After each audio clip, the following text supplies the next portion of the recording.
दिवाली का त्योहार आने वाला था।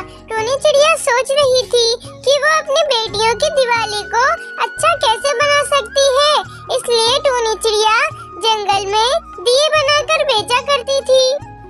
टोनी चिड़िया बाजार में ले जाकर दिए बेचा करती थी, लेकिन उसकी दुकान पर एक भी ग्राहक नहीं आते थे, क्योंकि उसके दिए बहुत ही सिंपल होते थे।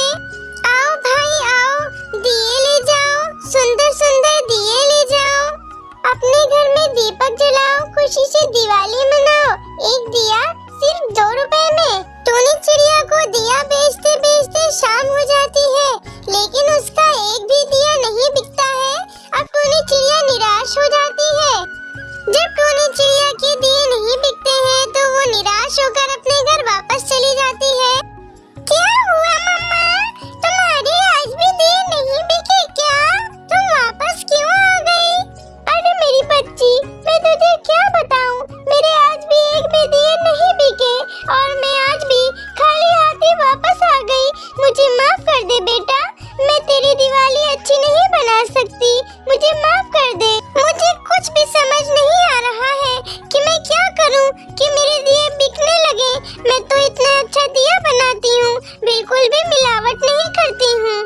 हे ईश्वर, हमारा क्या होगा, हमारी मदद करो। अरे मम्मा, आप परेशान न हो, मेरे दिमाग में एक सुझाव आया है। बाजार में सजे हुए दिए बहुत बिकते हैं, हमें भी अपने दियों को डेकोरेट कर लेना चाहिए। मैंने देखा है कि बाजार में लोग सजे हुए दिए बहुत पसंद करते हैं, बहुत चाव से खरीदते हैं। मम्मा, हमको भी ऐसा ही करना चाहिए, हो सकता है हमारे दिए भी बिकने लगे। ठीक है, तू कहती है तो हम ये भी कर देख लेते हैं। फिर दोनों माँ बेटी रात भर जाग के सुंदर सुंदर दिए बनाती हैं।